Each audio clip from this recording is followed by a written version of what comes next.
TV Batuíra Portugal, para lá do amanhã. Olá, meus amigos queridos do Batuíra, em Portugal. Como vão todos? Aqui é o Sérgio Tizen, buscando a oportunidade de fazermos mais um estudo desta feita relacionando o Livro dos Espíritos e a física moderna. Quero agradecer desde logo o amável convite e que possamos nos ver reunidos em nome de Jesus. Vamos iniciando com uma breve oração, agradecendo a Deus e a Jesus esta possibilidade de comunhão entre muitos amigos de Portugal, de Lisboa, de Algés e aqui do Brasil, nesta oportunidade para nós valiosa, porque como irmãos e como amigos, a espiritualidade benfeitora está conosco durante todo o estudo, abençoando os nossos lares, a nós mesmos e as nossas famílias como um todo. Muito obrigado aos benfeitores espirituais de Portugal, tanto quanto os amigos do Brasil, que certamente, uma vez mais, estão entrelaçados para nos darem como que a assistência para que o proveito da nossa reunião seja o maior possível. Muito obrigado, Jesus, amigos todos queridos, e vamos então dando início ao nosso estudo de hoje. Nós gostaríamos de compartilhar como que a nossa tela, buscando aquilo que vai ser para nós como um roteiro, de tal maneira que nós estaremos, meus amigos, analisando algo que é sempre uma alegria para nós, porque tudo que diga respeito às obras de Kardec são aspectos relevantes, preciosos e imensamente úteis para nós todos. Então, este é um tema chamado assim, o Livro dos Espíritos e a Física Moderna. Eu gostaria de lembrar, como costumo fazer, que esta também é uma temática que poderia nos ocupar por mais tempo, talvez por algumas horas, a nível de um seminário. Mas nós vamos pensar de algo que seja de caráter resumido. Então, vejamos com os amigos. Aqui, uma imagem muito preciosa da história da física, da história da ciência. Numa determinada instituição em Bruxelas, na Bélgica, desde 1911, que pessoas no campo da física, especialmente, um ou outro que da química, se reúnem para lidarem com questões de muito aprofundamento no campo de determinados aspectos bem específicos da ciência contemporânea. Então, esta é uma foto famosa de um encontro que é sempre no Instituto de Solvay, perto de Bruxelas, é um instituto de física e química, e este é o encontro memorável de 1927. Portanto, há exatamente 84 anos, os físicos que deram ensejo, eu diria, ao passo mais gigantesco da história da ciência estavam lá. Na verdade, retratados por agora, Albert Einstein, bem no centro da imagem, Niels Bohr, da Escola de Copenhague, da Física Moderna, está um pouco mais para a direita.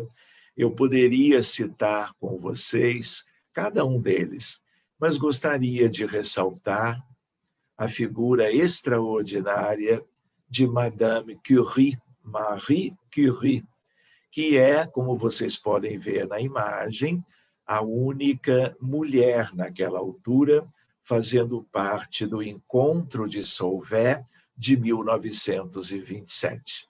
E ela, além de tudo que já se sabe, eu gostaria de lembrar que ela é a única pessoa da história da ciência que ganhou 2 prêmios Nobel, um de Química e outro de Física, o que demonstra também, fora toda a sua atividade a respeito da radioatividade e outras questões, a descoberta do elemento rádio é como um exemplo para nós todos de perseverança e é como que a homenageada de toda esta imagem que reúne tantas mentes brilhantes, eu diria, da nossa história da ciência. Mas vamos seguindo adiante. Eu gostaria de lembrar que Allan Kardec, no Livro dos Espíritos, no 3º capítulo, há uma expressão bem conhecida.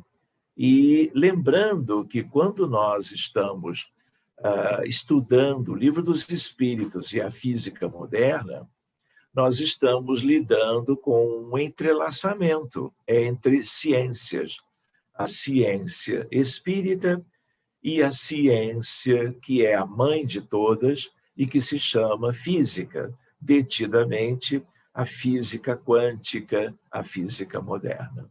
Então, ele já dizia, as ideias religiosas, longe de perderem alguma coisa, se engrandecem caminhando de par com a ciência. Esta é uma reflexão oportuna, lembrando do quanto Allan Kardec tinha um entendimento profundo, um tirocínio extraordinário, uma antevisão em relação ao que estava por vir, deixando, né, que as grandes descobertas da ciência, de um modo ou de outro, estivessem gradativamente como que sintonizadas com a doutrina espírita. Em obras póstumas, na página 350, ele também afirma: se lhe demonstrarem que está em erro acerca de algum ponto, ela, a doutrina espírita, se modificará neste ponto.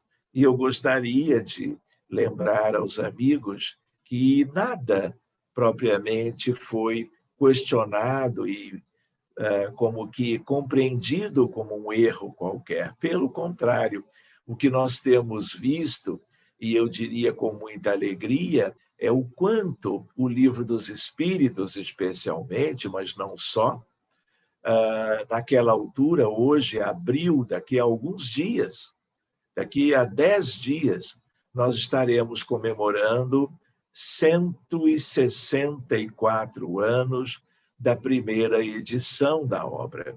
Então, durante mais de um século e meio, nós estamos vendo o progresso contínuo dos postulados espíritas alcançando a vida das pessoas, a compreensão, o entendimento no mundo inteiro, né? Mas, mesmo assim, ele deixou esta reflexão para nós. Gostaria de lembrar aos amigos a doutrina espírita desde o abril de 1857. Portanto, já temos todo este período e o livro e as obras básicas, o Pentateuco kardeciano e muitas obras complementares estão dando ensejo àquilo que é a divulgação do trabalho do Espírito de verdade, o Consolador prometido, para que a humanidade tenha condições de compreender a realidade de outro modo, trabalhar a questão dos valores pessoais, dos valores humanos, dos valores que importam para, eu diria, tanto a grande sociedade ou a própria civilização, agora numa aurora de um período, uma era de espiritualidade. Lembrando que nós somos egressos de milênios e milênios de materialismo, que ainda está dominando, muitas vezes, o cenário da vida humana no planeta. Mas o Espiritismo veio, não é, como um mecanismo de Jesus, trazendo os esclarecimentos para que nós pudéssemos, então, avançar. Lembro aqui com os amigos Allan Kardec e a ciência de seu tempo, porque naquela altura, por exemplo, havia um químico chamado Dalton. Dalton também era francês e ele trabalha a sua atomística. A atomística de Dalton é algo que ele deixou para nós como uma ideia de que o átomo, ele é, ou seria no entendimento da época, como que a unidade da matéria, a menor de todas. E para Dalton, contemporâneo de Allan Kardec, o átomo seria indivisível. Portanto, vamos nos imiscuindo na realidade do mundo material, vamos, e na sua condição mais íntima, encontraríamos os átomos. Átomos diferentes das mais diversas substâncias, como o átomo de hidrogênio, o átomo de carbono, o átomo de plutônio, o átomo de nitrogênio e assim por diante. Cada um com as suas características intrínsecas, eu diria, pensando naquele panorama que nós vimos na escola da chamada tabela periódica de Mendelejev. Pois bem, naquela altura, este era o entendimento. Mas, algumas décadas depois, tudo mudou por causa do avanço da ciência, que progride sempre. Não é? Então, Allan Kardec não pôde trabalhar, porque não era do seu tempo, a ideia do átomo ser dividido em prótons, nêutrons e elétrons. Essa subdivisão ela vai acontecer na passagem do século XIX, que é o século da codificação, para o século seguinte, que é o século XX, e que nós já vencemos, já estamos iniciando como que o século XXI. Muita coisa também já se deu depois disso, como nós vamos ver daqui a pouco. Então, vale lembrar, não é, que os próprios espíritos da codificação trabalharam algumas questões com Kardec, o codificador, a partir do conhecimento que nós tínhamos naquela altura. Né? E é o que eu digo, a ciência do seu tempo, né? Que, obviamente, era muito limitada em comparação ao que nós conhecemos hoje em dia. Né? Eu gostaria de lembrar também essa ideia, os espíritos e as revelações. Então, o espiritismo, como todos vocês sabem, é uma doutrina de revelação da verdade. A espiritualidade não podia esperar que o conhecimento fosse sendo alcançado passo a passo, no tipo de desenvolvimento contínuo das etapas da ciência comum.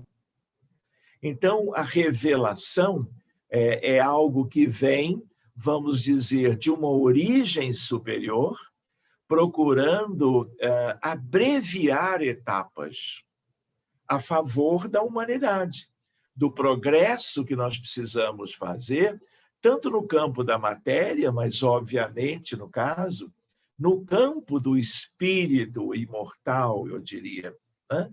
Contemplando o mundo desde então de algo que não era essencialmente novo, porque vários precursores já vinham trabalhando esta questão. Mas, com Allan Kardec e a codificação kardeciana, nós tivemos um salto extraordinário numa doutrina de revelação. Mas lembrando que, durante toda a evolução da ciência, a partir dos tempos da codificação, as revelações continuaram acontecendo, não é?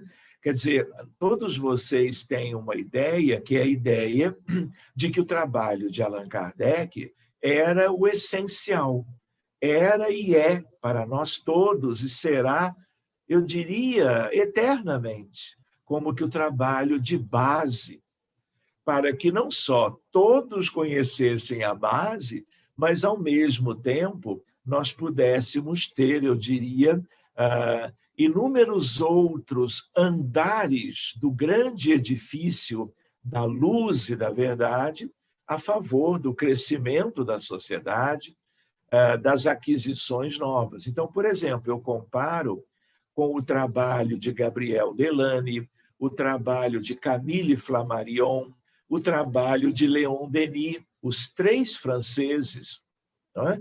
Dando seguimento a conhecimentos relevantes para nós. E, claro, um pouco mais adiante, nós tivemos a obra, não é, monumental, através da mediunidade de Francisco Cândido Xavier, em que tivemos revelações por André Luiz, por Emmanuel, por Humberto de Campos, por coisas lindas dos poetas do Parnaso e assim por diante, mostrando como que um exemplo de que era hora de revelações a nosso favor, que tem início com o próprio Livro dos Espíritos. Pois bem, então eu diria, né, que essas revelações elas estão progredindo.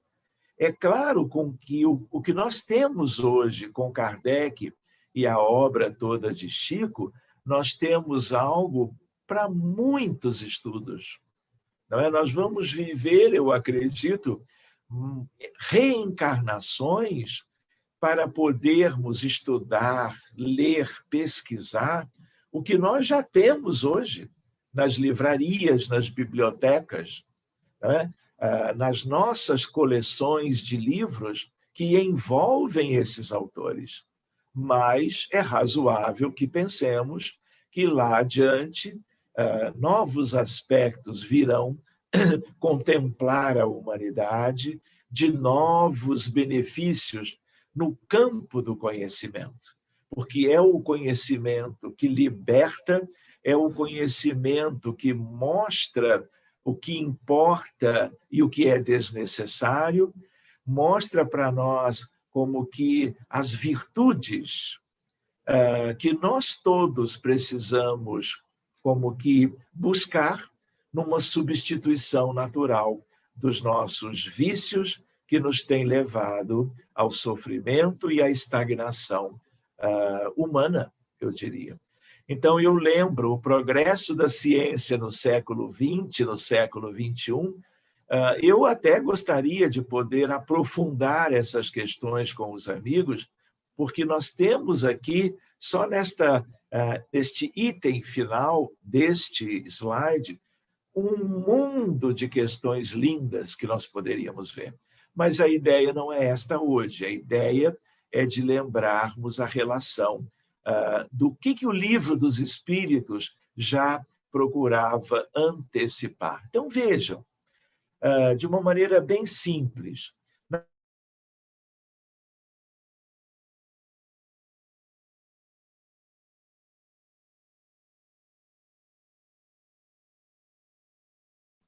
como sendo o que tem extensão, o que é capaz de nos impressionar os sentidos. Então, Kardec começa a formular a pergunta número 22.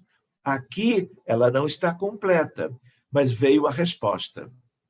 Mas a matéria existe em estados que ignorais. Pode ser tão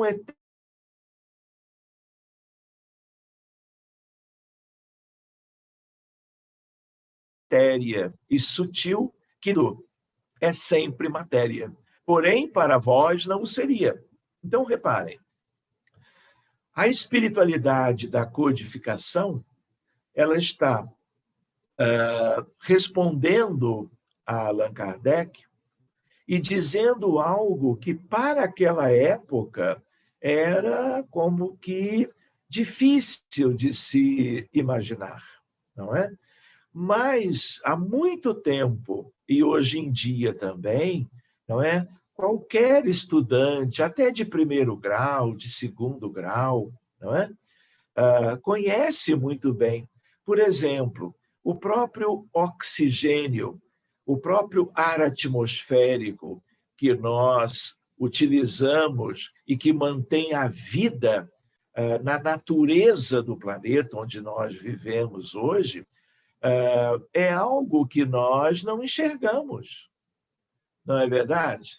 Nós não podemos capturar com as mãos, não é? Algo que muitas vezes as pessoas nem lembram que existe, mas nós sabemos que sim. Só para vocês terem uma ideia, por exemplo, não existe o mundo espiritual? O mundo espiritual que nós aprendemos, onde os perispíritos dos desencarnados têm a figura humana, quando fizemos a leitura da obra Nosso Lar, de André Luiz, pelo Chico, nós não vimos uma descrição do umbral inferior, para onde André Luiz, após a desencarnação, foi viver durante vários anos. Nós não vimos as coisas lindas das colônias de Nosso Lar, do hospital, de Clarencio, de Lísias, de Veneranda, de tal maneira que tudo isto que é descrito, nós não vemos, apenas os médiuns alcançam. Então, nós podemos ter à nossa volta pessoas iguais a nós, apenas sem corpo, mas sem corpo material denso, de matéria densa. Mas eles têm os corpos, que são os perispíritos. Isso tudo é material? A natureza descrita por André Luiz no entorno da colônia, não é? E em outras obras ele foi indo muito mais adiante, aquilo tudo é material. Só que é de uma matéria sutil, de uma matéria, eu diria, quintessenciada, de uma matéria, vamos dizer, com um outro tipo de agregação, de arranjo molecular, usando uma expressão científica mais precisa. Então, o que acontece? Pode parecer hoje em dia algo bem óbvio, mas naquela época, há 164 anos atrás, ele dizendo, ela é tão etérea, diáfana, não é? Sutil, que não impressiona os sentidos. Mas se nós saímos do planeta Terra e vamos para a grande realidade do universo, a hipótese de trabalho, o entendimento é o mesmo. Nós temos uma ideia de mundos que não são como os planetas do sistema solar que nós conhecemos. Aliás, em todos eles existem humanidades. E nenhuma sonda, nenhum foguete levado até qualquer um desses mundos, com seus instrumentos de detecção de imagens, pode encontrar seres quaisquer à semelhança dos instrumentos ópticos e da retina humana, que observam uma realidade bem material como a nossa. Querem ver uma outra noção? O sistema solar, ele faz parte da Via Láctea. A Via Láctea tem 200 bilhões de estrelas. Andrômeda, que é a galáxia vizinha, tem 1 trilhão de estrelas. O universo observável tem 70 septilhões de estrelas. Se eu junto isso tudo, eu não tenho ainda 3,5% do universo que vamos ter que conhecer depois, que é o que nós chamamos de matéria escura e energia escura. Esse é um tema para aprofundarmos um dia. Mas qual é a ideia? A ideia de que a realidade de Deus, a realidade do mundo criado por Deus, do grande contexto universal, ainda escapa aos nossos sentidos. Por exemplo, existem planetas e estrelas que são fluídicas, são imperceptíveis aos melhores instrumentos ópticos que a ciência humana já desenvolveu. Então, nós temos que continuar pesquisando. E a resposta dos amigos espirituais quanto à pergunta número 22 é uma motivação para a ciência. No sentido, continuem pesquisando, sondando a vida universal, continuem perscrutando a realidade. E coisas maravilhosas nós haveremos de encontrar. Muito bem. Aqui, só para nós termos uma ideia, né? É uma imagem de algo que seria impensável nos tempos do codificador, meados do século XIX. Isso aqui só é possível por causa da ideia, por exemplo, de se estudar de onde vem a matéria, de onde a matéria mais simples, moléculas, átomos, ou as questões da matéria a um nível mais extraordinário provém. E aí nós temos que entrar em algo que se chama vácuo quântico. Querem ver uma analogia, que, claro, não podia constar da codificação na época, pensando no passe, pensando no magnetismo terapêutico, como Allan Kardec deixou claro a importância do magnetismo de cura, a importância do livro dos médiuns, onde estas noções estão.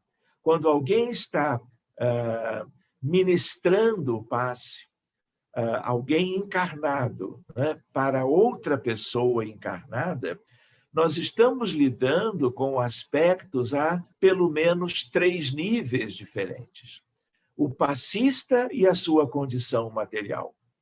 O passista, dentro da sua condição material, os fluidos magnéticos do duplo etérico, invisíveis. Ao mesmo tempo, o passista também é um espírito, só que encarnado, é uma alma, e ele tem constituintes que ele coloca em ação quando ele faz a prece, quando ele busca o amor e oferece o fluido àquele que está à sua frente. Então, dos elementos espirituais, eu diria, do mundo dos espíritos, da realidade espiritual da própria vida, há como que o vácuo quântico. E o que vocês veem se movimentando são fluidos que estão emergindo do mundo extrafísico para o mundo material mais denso de matéria. Só para nós irmos refletindo nessas interações. Então, para nós seguirmos adiante, vale a pena lembrarmos um pouquinho da história desse conhecimento lindo da mãe das ciências.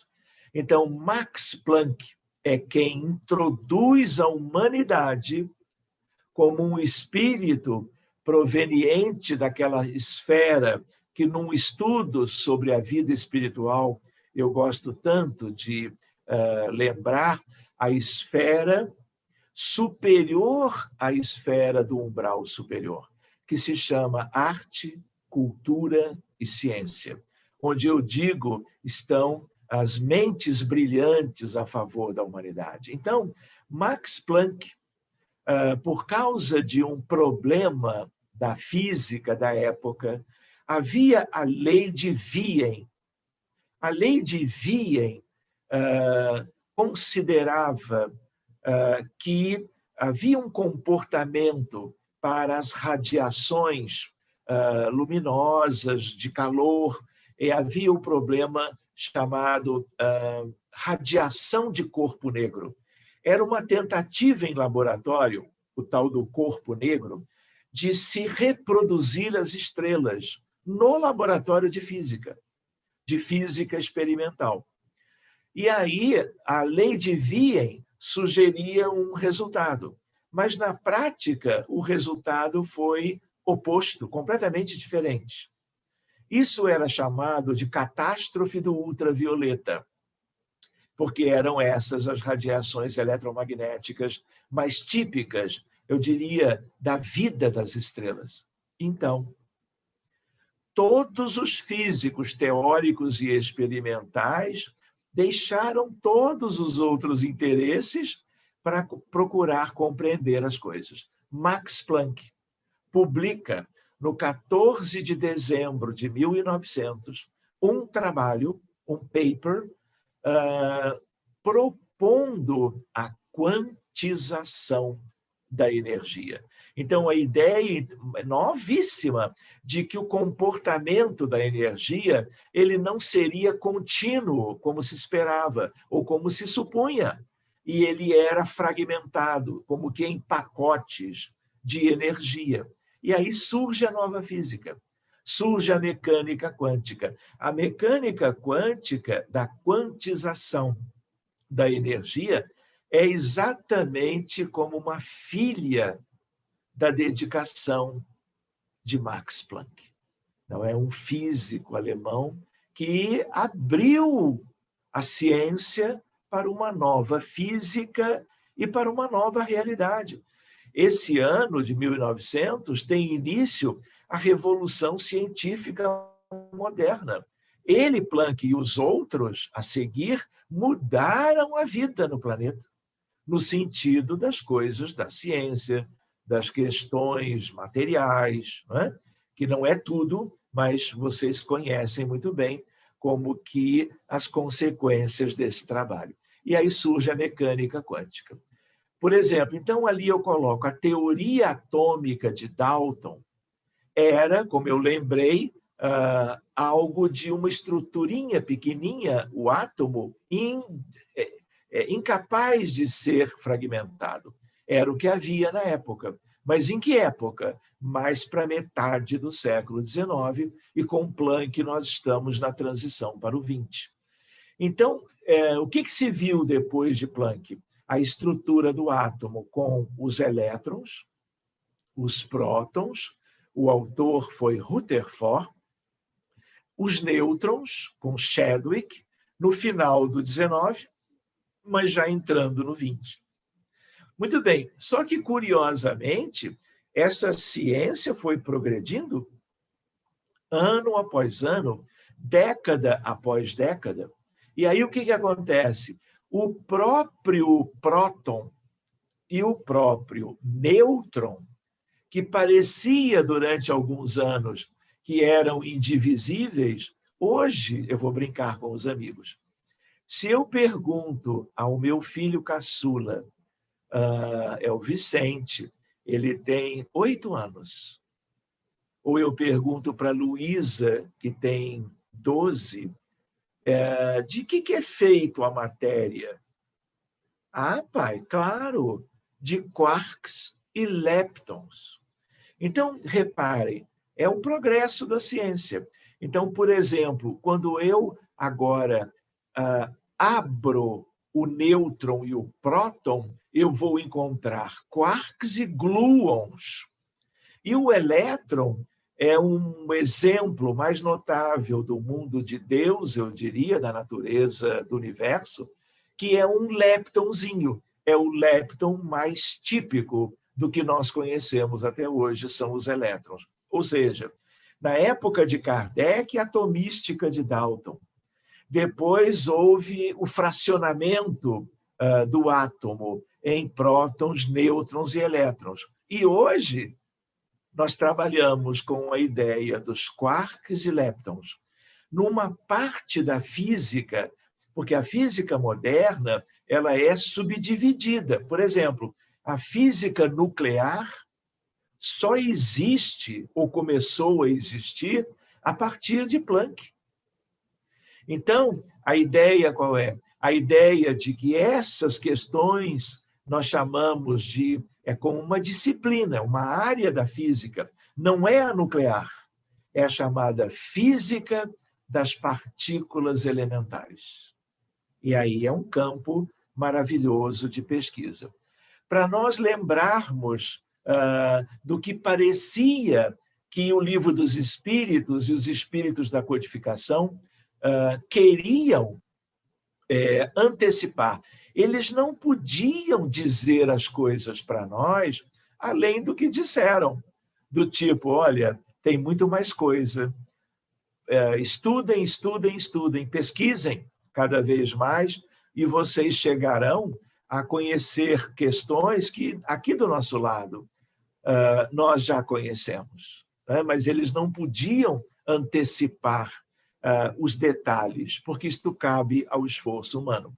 Então, vejam antimatéria. Existe o elétron, mas existe o antielétron. O elétron ele é de carga elétrica negativa. O pósitron é o elétron de carga positiva. O próton é positivo, mas existe o antipróton, o antinêutron, o antiquark, seja qualquer um dos quarks que nós hoje já conhecemos. Então, reparem, a antimatéria é porque as partículas elementares que constituem a matéria possuem o seu análogo de carga inversa.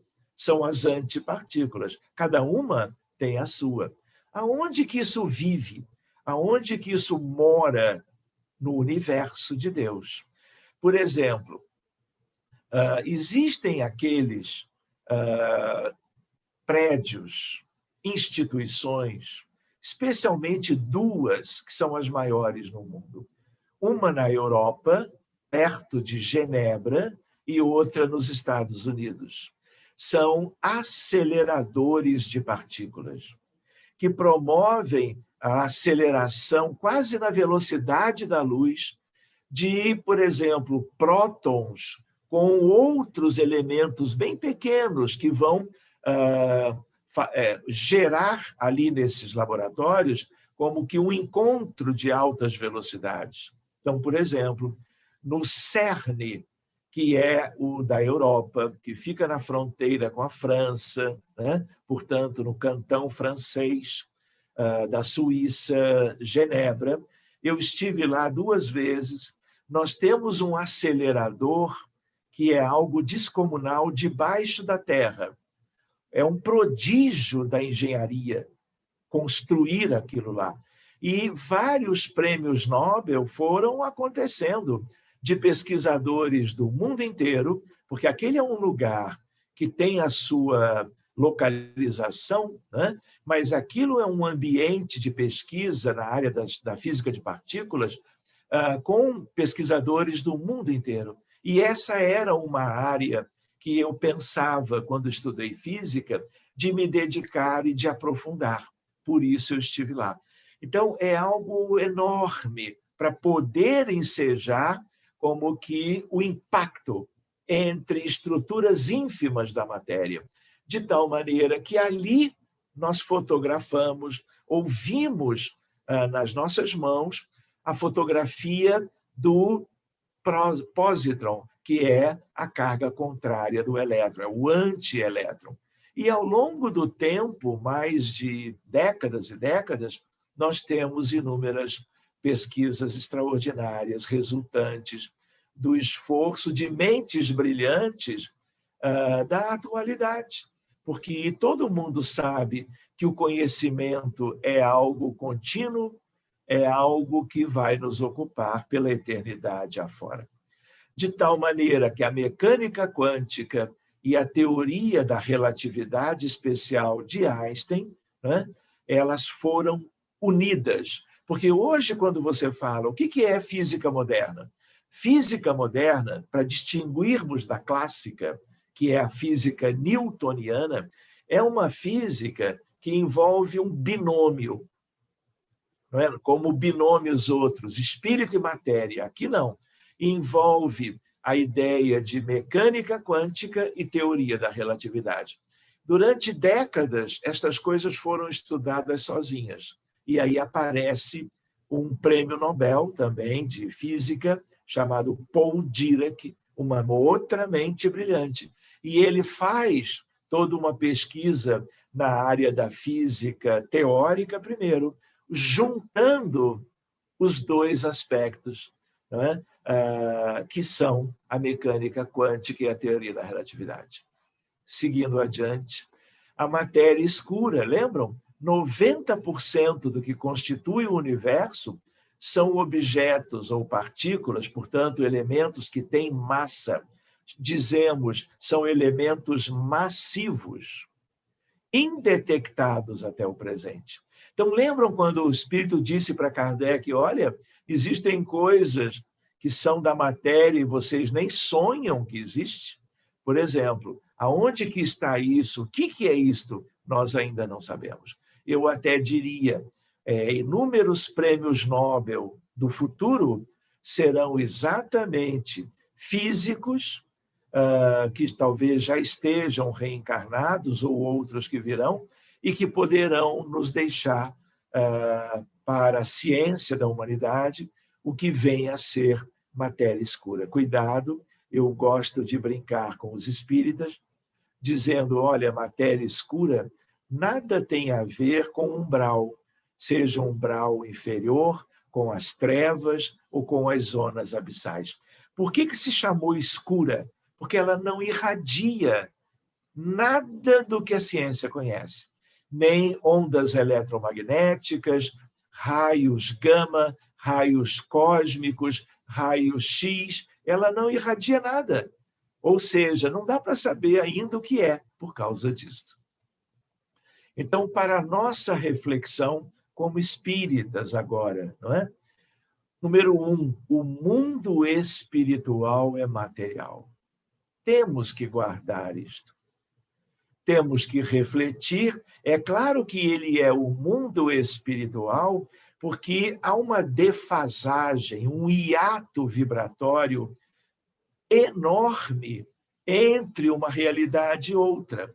Mas não é porque haja este hiato vibratório que o mundo espiritual ele é como que completamente destituído de prótons, nêutrons, elétrons, dito de uma maneira mais recente, quarks, gluons e leptons.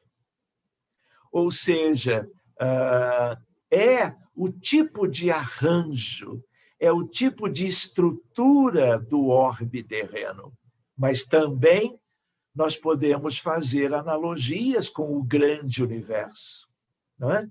Até lembrando da ideia da matéria escura, da energia escura. Outra questão, número 2, a luz, ela é corpuscular. Então, a partir da mecânica quântica, nós entendemos que as radiações eletromagnéticas, elas têm uma natureza dual, uma dupla personalidade. Elas têm um componente ondulatório. Então, se o pensamento é ondulatório, eu entendo a telepatia. E lembram que Kardec estudou a telepatia, né? No sentido de algo próprio para a época, mas tem a ver com transmissão de pensamento. E isso depende do caráter ondulatório, das radiações eletromagnéticas do pensamento. A outra ideia é a ideia de que, além de ter a natureza ondulatória, tem a natureza corpuscular, o que dá uma ideia de matéria. Vejam Emmanuel, numa obra linda, quando ele diz sobre a luz coagulada. Lembram disso? Então, ele vai trazendo as questões com a terminologia da época, e o que ele dizia há décadas atrás é perfeitamente confirmado depois, né? A energia é a luz coagulada. Muito bem. Os neutrinos são leptons também, como os elétrons são os leptons mais bem conhecidos. Neutrinos têm uma importância extraordinária na dinâmica do Sol, das estrelas. Todos os dias a Terra recebe do vento solar, das explosões na fotosfera solar, bombardeios de neutrinos que alteram, por exemplo, as comunicações pelos satélites. Então, há uma interação disto tudo. E Deus foi fazendo as coisas de um modo, e agora, como crianças, aprendizes, nós estamos conseguindo compreender melhor certas questões, mas ainda reconhecendo que a maioria ainda nos falta. Qual a relação entre a matéria e a realidade espiritual, né? Essa é uma temática para nós vermos um dia, né? Lembrando que há componentes tipicamente materiais. Uma forma de nós lembrarmos, quando recordava de nosso lar, não existem os ministérios e os prédios, tudo que tiver estrutura, em qualquer lugar do universo. E, por exemplo, numa colônia como o nosso lar, tudo que for estruturado e visto por pessoas humanas, seres humanos desencarnados ou médiuns do nosso plano para lá, tudo que é estrutural, como perispírito, é material, só que com um arranjo diferente. Pergunta número 27. A ideia fluido universal, lembram? Constitui, junto com a matéria e o espírito, o universo. Isto é a resposta dos espíritos da codificação. Ou seja, quando Kardec pergunta nela, pergunta 27, de que é feito o universo? E aí, então, vem a resposta. Matéria, espírito e fluido cósmico universal. Pois bem, quem é esse fluido universal? Isso tem a ver com algo estudado antes da codificação, né? E por Einstein, muito tempo depois de Allan Kardec. Vejam como as coisas se associam. Parece, às vezes, para nós, que as coisas são independentes. Num certo sentido, até são, mas reparem que há uma relação entre como que elos de uma sequência do conhecimento. Então, reparem, é o fluido universal, vejam a resposta, intermediário entre o espírito e a matéria propriamente dita. E essa frase, ao final, está na pergunta. Ela é preciosa para nós. É o princípio, é o fluido universal. É o princípio sem o qual a matéria estaria em estado de divisão. Ninguém sabia disso na época de Kardec. E o espírito daquela equipe veio, ou vieram mais de um, e deixaram essa resposta. Veio a nova física, a física moderna. E então, aqui umas observações. Fluido cósmico universal, nós temos que talvez equacionar melhor. Fluidos, hoje em dia, pela ciência, são substâncias que podem escoar.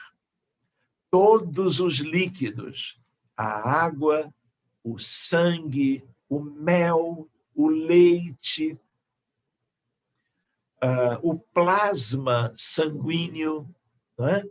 Todos os líquidos. Lembram do mercúrio na temperatura ambiente no planeta Terra? Porque em outro mundo é outra coisa. O mercúrio, ele é líquido, não é verdade? Pois bem, os gases também são fluidos. Então, o ar atmosférico, o nitrogênio gasoso, o oxigênio gasoso, qualquer elemento que você esquente muito e ele evapore, não é? Ele se torna gasoso. Isso também é um fluido. Então, na ciência simples, escola secundária, não é? A aulinha de ciências hoje, não é? Fluidos são gases e líquidos. Quando eu coloco plasma, é o plasma das estrelas, que é algo de muita importância no universo. Todas as estrelas têm a ver com este plasma, que é um gás ionizado. Como é um gás, ele é fluido. Pois bem, do que nós conhecemos, também vale a pena lembrar, o ectoplasma, esse sim é fluido. Porque ele pode escorrer, ele pode escoar, como está na obra de André Luiz, na sua descrição. Ele tem um caráter serpiginoso e se movimenta no ambiente. Lembram? Pois bem, então, na verdade, os espíritos estavam se referindo a outra coisa, que não são os fluidos materiais típicos estudados pela ciência comum, né? A estrutura conhecida hoje mais próxima ou representativa da ideia que os espíritos, junto a Kardec, queriam dizer, é a ideia de campo. Nós vamos entender isso em seguida. Só que naquela altura, ninguém falava em campo, campo gravitacional, campo nuclear forte, campo eletromagnético, nada disso se presumia. Se tinha uma ideia, mas se usava uma outra terminologia, como nós vamos ver. Então, muito possivelmente, aquilo que os espíritos queriam dizer são o que nós dizemos hoje, os campos. Então, por exemplo, fluido elétrico, fluido e magnético seriam variações do fluido universal, segundo os espíritos, usando a ideia, a terminologia da época. Então, assim como Dalton, Franklin era contemporâneo de Kardec, que é uma figura extraordinária no campo também da ciência, né? Benjamin Franklin. De tal maneira que eletricidade e magnetismo não escoam, então não são fluidos, mas têm os seus respectivos campos, o campo elétrico e o campo magnético. Então, lembram que o Espírito disse, é o princípio sem o qual a matéria estaria em perpétuo estado de divisão? Então, para nós atualizarmos e valorizarmos o que se havia dito na altura, campo eletromagnético, que é algo do fluido universal.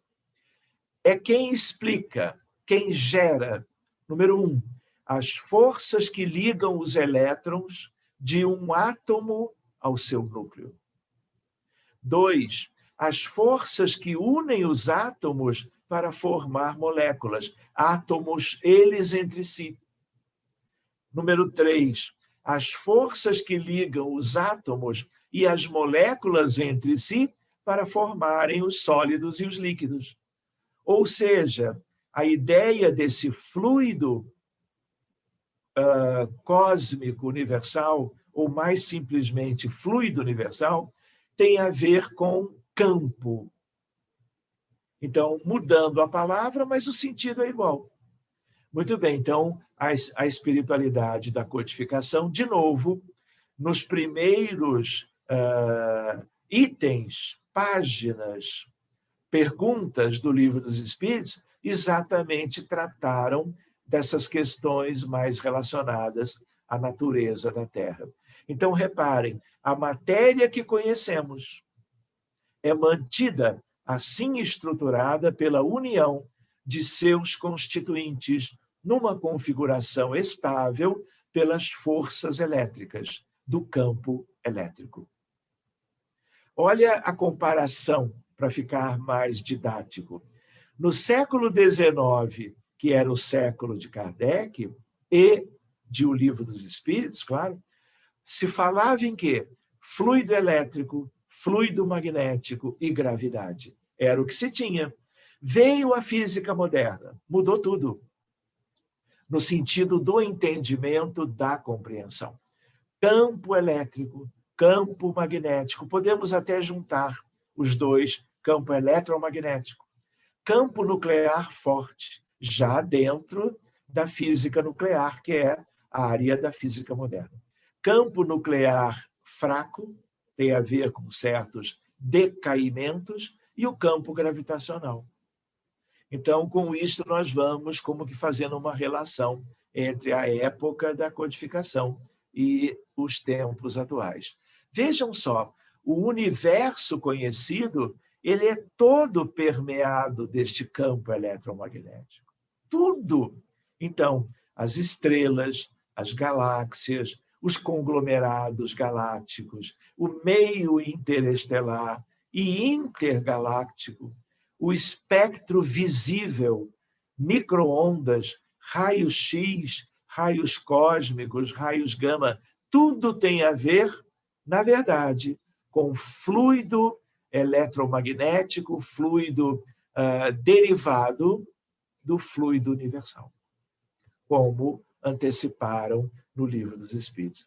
E nunca adquiriria as qualidades que a gravidade lhe dá, porque o campo gravitacional é o que mantém, junto com o eletromagnético, o universo como ele é.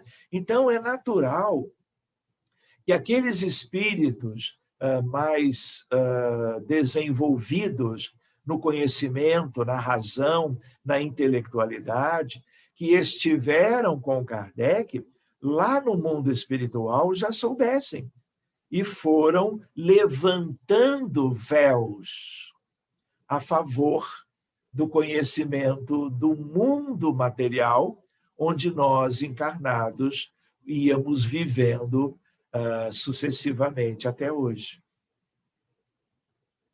A luz das estrelas e a energia que elas emitem originam-se de reações termonucleares entre átomos de hidrogênio que só são possíveis pela existência de interações ou campos fortes.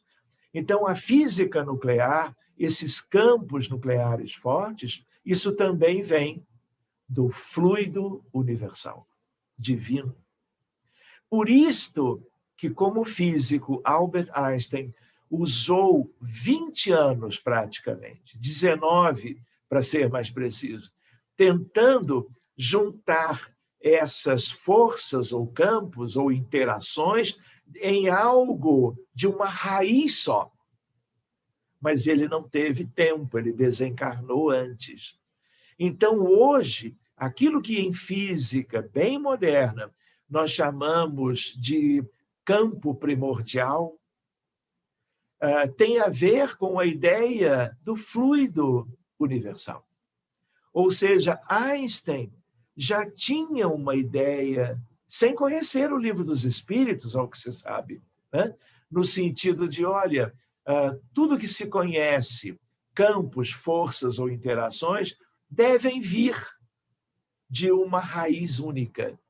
Ele trabalhou, e hoje nós já temos uma ideia e apenas falta nós incluirmos a gravidade, porque todo o restante já faz parte como que de um campo primordial. E as estrelas são as principais estruturas do universo. Então, átomo de hidrogênio é o que há de mais comum no universo de Deus, pelo menos do que nós conhecemos hoje. E isso tem a ver com o fluido cósmico universal, que obviamente é divino. Campo nuclear forte é o campo atrativo muito forte, que mantém os prótons e nêutrons ligados entre si, formando os átomos da matéria. Por isso que eu tenho fusão nuclear, fissão nuclear, energia nuclear, quando em usinas você consegue desfazer, soltar um do outro que estão atraídos entre si, e isso libera uma energia colossal. E essa energia colossal, ela pode manter uma cidade inteira funcionando. É a razão de ser das usinas nucleares. Né? Mas não é só aqui, tudo isso tem a ver com todas as estrelas, portanto, com o universo inteiro. Vejam a teoria da grande unificação. Era o aspecto do fluido primordial. Todos os campos conhecidos das 4 forças principais, eletromagnética, nuclear ou forte, gravitacional e a fraca, seriam derivadas de um campo único fundamental ou primordial, chamada teoria do campo unificado, de quem? De Albert Einstein. Então, no Livro dos Espíritos, de novo, é a espiritualidade dizendo, olha, continuem pesquisando, porque novas descobertas se fazem necessárias. Então, eu poderia lembrar com os amigos, fluido universal, ele é o fluido cósmico universal primitivo, ou elementar, como se fala na realidade, no âmbito até da própria doutrina espírita. É a mesma coisa que o campo unificado ou primordial de Einstein. Pergunta número 35. O espaço universal é infinito ou limitado? E o Espírito responde, em nome de todos, infinito. Isto te confunde a razão. Bem eu sei. E hoje, a partir da cosmologia, que estuda as origens do universo, o Big Bang, a teoria do universo eterno, que se compatibiliza muito melhor com a ideia que nós temos do Criador e da criação. Muito bem, o universo é infinito, de geometria plana e dinâmico, ultradinâmico, e em franca, é o que sabemos hoje. Aqui é um mundo de estudos, lindos todos, porque são esforços de grandes pesquisadores ou mentes muito preparadas para o desenvolvimento desses conteúdos a bem da sociedade. Então, lembrar que se sabe claramente que o universo é infinito. E os espíritos já anteciparam na pergunta número 35. Vejam que bonitinho que eu achei, né? Apenas reuni a Gênese, livro que foi publicado, o último livro da codificação formal, o Pentateuco, não é?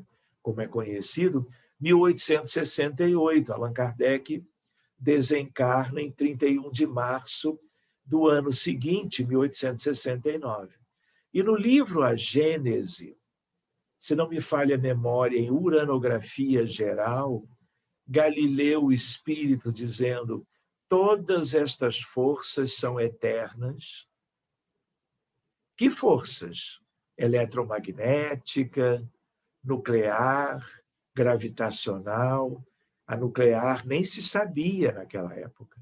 Pois bem, são eternas, inerentes ao fluido universal, assegurando o eterno esplendor da criação.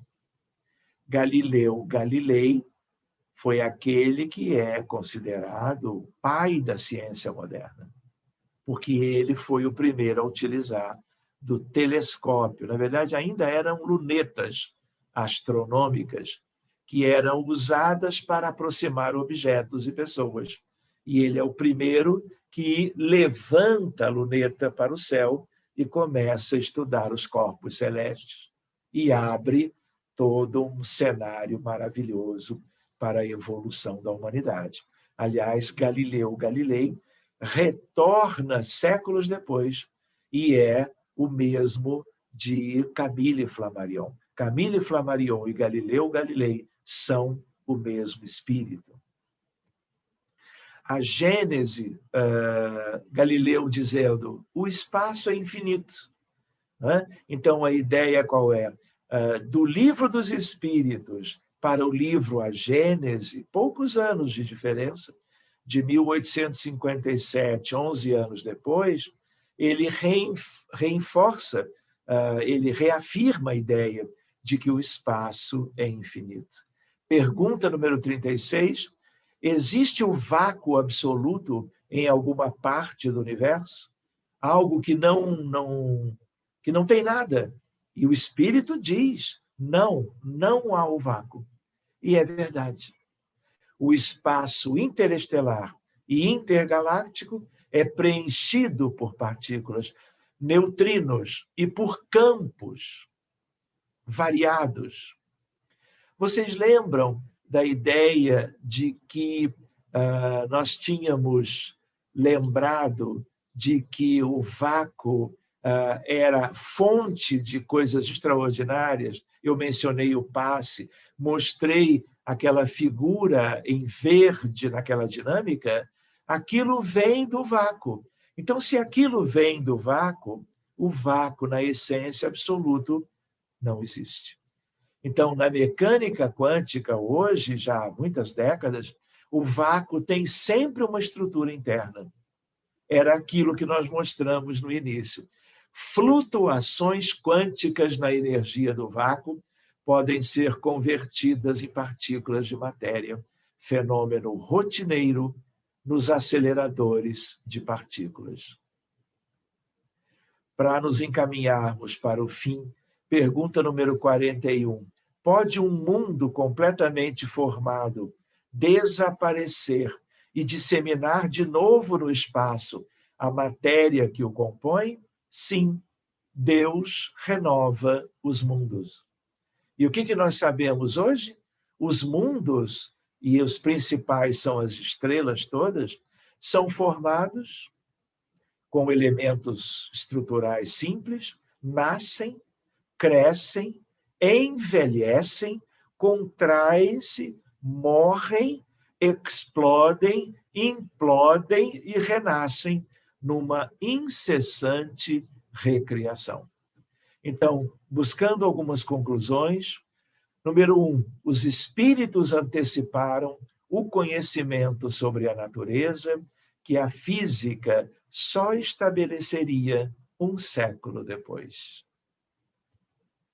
Assim como aconteceu sobre a matéria, o vácuo fluido universal, chegaremos à realidade do espírito imortal também pelos caminhos da ciência. Ou seja, usando essas analogias, é uma questão de pouco tempo. Outro dia eu comentava sobre medicina e espiritualidade, trabalhando sobre perispírito e outros temas. Daqui a pouco, daqui a 20 anos, nós vamos ter ressonância nuclear magnética funcional e vamos examinar com toda clareza o perispírito dos encarnados. E a medicina, com isto, dará um salto enorme no sentido do diagnóstico precoce das mais diversas enfermidades clínicas e mentais, antes dos sinais e sintomas aparecerem. As consequências morais desta constatação, mesmo que leve mais alguns séculos, completará o avanço iniciado pelo Espiritismo, abrangendo outros indivíduos e coletividades, culturas e nações, independentemente de convicções religiosas, porque é tudo o que nós precisamos. Ciência e religião caminharam separadas por muito tempo. Ignorância e obscurantismo dos profitentes das religiões plantadas na humanidade atrasaram o progresso científico e moral. Tanto é que Galileu Galilei só não foi morto na fogueira da Inquisição porque ele era católico e tinha amigos no clero, foi poupado, não é? Mas tantos outros não foram. A ciência separou-se para seguir o caminho do progresso. Agora é a religião, doutrina espírita. Mesmo que possamos discutir se doutrina espírita é religião ou não, tem algo belo para se trabalhar sobre isto, que avança, mostrando-se capaz de abordar e antecipar sobre temas gerais, tornando possível uma reunificação científico-moral com vistas ao progresso do espírito imortal no planeta Terra, que é a nossa escola, o grande educandário, ainda um grande hospital, e nós temos ainda muito que avançar. Por último, creio, ciência, filosofia e religião são, em essência, uma só coisa, separadas pelas limitações humanas históricas, unificam-se na doutrina espírita, como queria Kardec e os espíritos, porque a verdade, ela é una. Nós é que tivemos que separar as coisas. Muito bem, meus amigos. Realmente eu teria, até no próprio conjunto desta singela apresentação, inúmeras imagens que tratam de detalhes sobre esses aspectos que nós vimos agora. Mas não teremos tempo, quem sabe, de futuro, aprofundando um pouquinho mais. Então, eu queria deixar, em primeiro lugar, a minha gratidão a Rosário, aos nossos irmãos queridos dirigentes do Grupo Espírita Batuíra, que, como eu costumo lembrar, é como que a minha casa em Portugal. Eu gostaria de abraçar vocês todos neste momento em que o planeta atravessa tanto sofrimento, além de tudo que nós já tínhamos, mas no último ano até hoje, e permanecerá por meses e meses, que é o resultado da pandemia atual, né? Gostaria de hipotecar a minha solidariedade a todos vocês por eventuais perdas de entes queridos e que nós possamos encerrar a nossa reunião, o nosso breve estudo, orando e agradecendo a Deus pela vida, a Jesus por tanto amor, por tantas bênçãos, de esclarecimento, de realizações no campo da ciência, no campo da fé, mas especialmente no campo do sentimento, em que, como aprendizes do bem, como aqueles que necessitam tanto de conhecer e vivenciar o Evangelho de Jesus à luz do Espiritismo, aqui estamos, entre Brasil e Portugal, nos dando as mãos, em espírito e verdade, algo que perdurará, eu penso, por toda a eternidade. Jamais nos separaremos.